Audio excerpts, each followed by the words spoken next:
নমস্কার বন্ধুরা, আপনারা যদি আজকে মার্কেট ফলো করেন দেখবেন ওলা ইলেকট্রিকের মতন কোম্পানি আজকে একটা বাম্পার লেভেলের র্যালি নিয়েছে।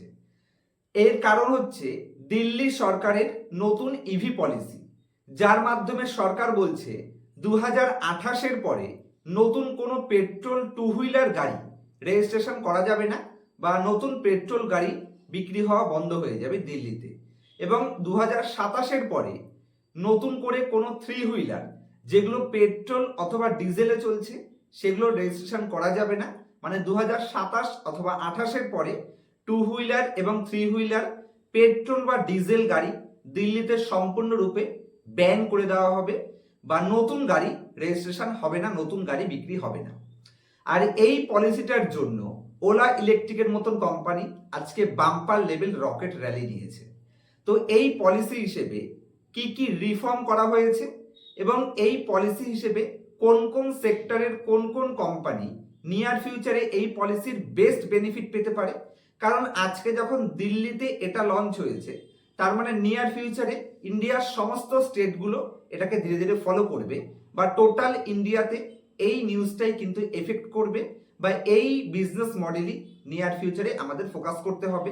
বিশেষ করে টু হুইলার, থ্রি হুইলার এবং ফোর হুইলার যদি কার ম্যানুফ্যাকচারিং, বাইক ম্যানুফ্যাকচারিং বা অটো ম্যানুফ্যাকচারিং কোম্পানিগুলো দেখতে হয়, তো এই রিফর্ম অবশ্যই আমাদের একটা ইনফরমেশন দিতে পারে যে নিয়ার ফিউচারে অটো ইন্ডাস্ট্রি ঠিক কোন দিকে যেতে চলেছে। তো চলুন সবার প্রথমে এই ইন্ডাস্ট্রিতে কি কি ডেভেলপমেন্ট হচ্ছে বা নতুন পলিসি কি কি রিস্ট্রাকচারিং করা হচ্ছে সেই পয়েন্টসগুলো ডিসকাস করি। তারপর আমি আপনাদের একটা ওভারভিউ দেওয়ার চেষ্টা করব যে কোন কোন সেক্টর এর বেস্ট বেনিফিট পেতে পারে, আর সেরকম কিছু স্টক নিয়েও আমরা ডিসকাস করার চেষ্টা করব যদি ভিডিওতে সময় থাকে। সবার প্রথমে ইভির নিউ পলিসি হিসেবে ইভি টু হুইলার সেই গাড়িগুলো প্রথম 1 বছরে সরকার, যদি আপনি ইভিতে যাচ্ছেন এই ইলেকট্রিক ভেহিকেল টু হুইলার বাইকে বা স্কুটিতে, তাহলে 30,000 টাকা সাবসিডি দেবে প্রথম বছরে। দ্বিতীয় বছরে 20,000 টাকা সাবসিডি দিচ্ছে, যেটা কালকে থেকে কিন্তু এই সাবসিডি আপনারা পাবেন। আর তৃতীয় বছর যদি আপনি কিনছেন তাহলে 10,000 টাকা সাবসিডি পাবেন। এবং রোড ট্যাক্স জিরো, 1 পয়সা রোড ট্যাক্স দিতে হবে না, রেজিস্ট্রেশন ফিস জিরো, যে কারণে কিন্তু ইভি টু হুইলারে ডেফিনেটলি একটা র্যালি আসতে পারে। থ্রি হুইলার অটো যেগুলো আমরা রাস্তায় দেখছি, সেখানে প্রথম 1 বছরে সাবসিডি পাবে 50,000 টাকা, দ্বিতীয় বছরে সাবসিডি পাবে 40,000 টাকা এবং থার্ড ইয়ারে সাবসিডি পাবে 30,000 টাকা। আর যদি ফোর হুইলারে আসি তাহলে দিল্লিতে এক্স শোরুম প্রাইস, যে সমস্ত গাড়িগুলোর এক্স শোরুম প্রাইস ইভি গাড়িতে 30 লাখের মধ্যে, মানে 0 থেকে শুরু করে 30 লাখ পর্যন্ত যে সমস্ত ইভি ফোর হুইলার গাড়িগুলো রয়েছে, সেখানে রোড ট্যাক্স জিরো, 1 পয়সা রোড ট্যাক্স দিতে হবে না, রেজিস্ট্রেশন চার্জ জিরো, যে কারণে কিন্তু ইভি সেক্টর কোম্পানিগুলো আজকে দেখা যাচ্ছে রকেট র্যালি নিচ্ছে। আর দিল্লিতে 32,000 নতুন চার্জিং স্টেশন ওপেন হবে। তো সেই হিসেবে চার্জিং স্টেশন যে কোম্পানিগুলো ম্যানুফ্যাকচারিং করে, টাটা পাওয়ারের মতন কোম্পানি কিন্তু বেনিফিট পাবে, কারণ টাটা পাওয়ার কিন্তু চার্জিং স্টেশনে একটা বড় ডেভেলপমেন্ট করছে। আর এর সাথে সাথে স্ক্র্যাপ এখানে ইনিশিয়েটিভও নেওয়া হচ্ছে। মানে যে সমস্ত পুরনো গাড়িগুলো রয়েছে, কেউ যদি মনে করে যে আমি নতুন রিস্ট্রাকচারিং এর বেনিফিট নেব, আমার পুরনো গাড়িগুলো কি হবে, আপনি চাইলে চালাতে পারেন, কিন্তু চাইলে সেগুলো আপনি স্ক্র্যাপের ইনসেন্টিভও নিতে পারেন। যেখানে যদি আপনার কাছে BS4 পর্যন্ত ইঞ্জিন রয়েছে টু হুইলারে, তাহলে সেটা স্ক্র্যাপ ইনসেন্টিভে আপনি 10,000 টাকা পাবেন।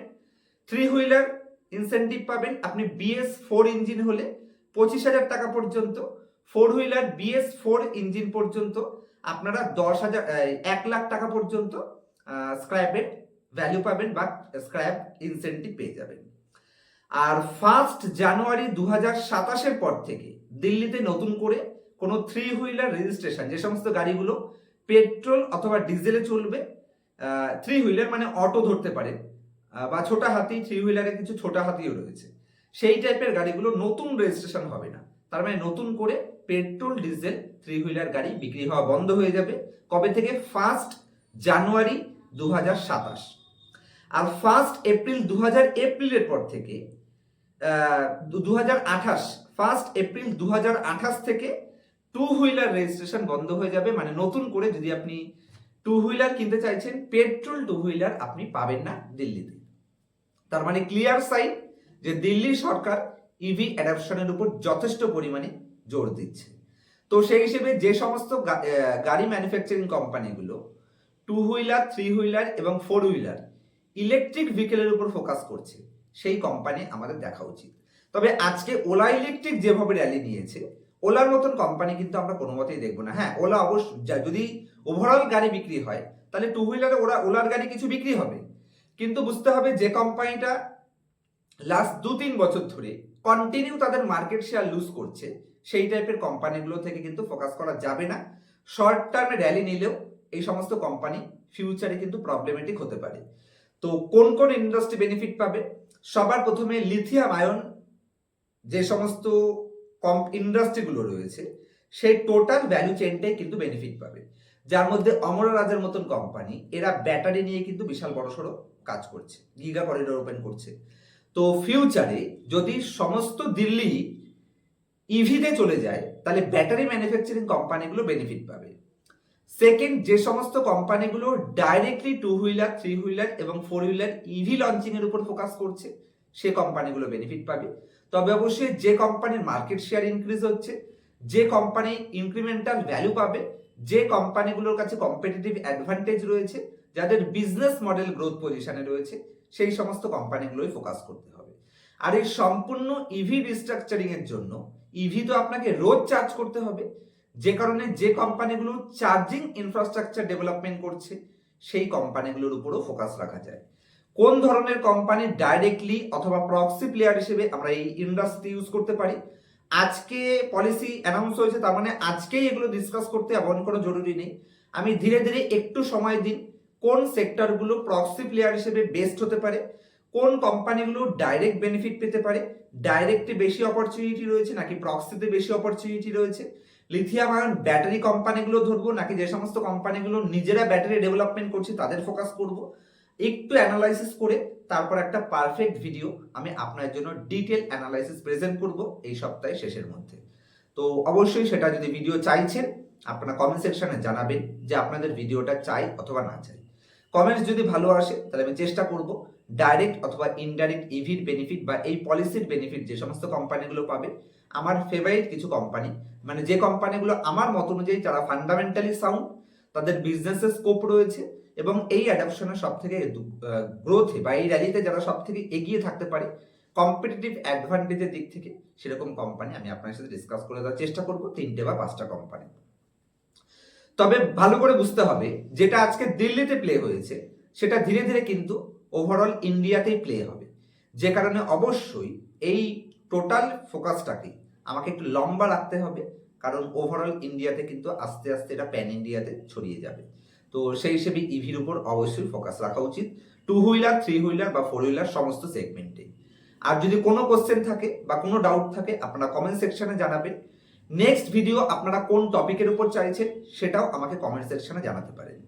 আর এই ধরনের অ্যানালাইসিস কোয়ালিটি কোম্পানি নিজে কোথা থেকে খুঁজে বের করবেন, ওলা ইলেকট্রিকের মধ্যে প্রবলেম কি রয়েছে, কেন ওলা ইলেকট্রিকের মতন কোম্পানি দেখা উচিত নয়, কোম্পানির অ্যাক্রুয়াল আর্নিং এ কোথায় প্রবলেম রয়েছে, এই সমস্ত পয়েন্টস আমি পার্সোনাল ক্লাসে শিখিয়ে থাকি। শুধু ভালো কোম্পানি সিলেক্ট করলেই হবে না, সেই কোম্পানিটাকে একটা ভালো মার্কেট সাইকেলও পারচেস করতে হবে।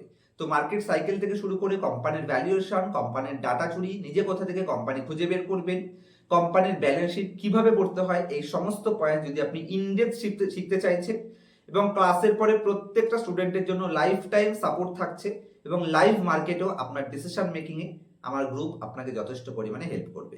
ইন্টারেস্টেড থাকলে স্ক্রিনের উপর দেওয়া মোবাইল নাম্বারে কন্ট্যাক্টের মাধ্যমে আপনারা নাম রেজিস্ট্রেশন করে অ্যাডভান্স ক্লাস এনরোল করতে পারেন। দেখা হবে নেক্সট ভিডিওতে, ততক্ষণ পর্যন্ত হ্যাপি ইনভেস্টিং, হ্যাপি ট্রেডিং।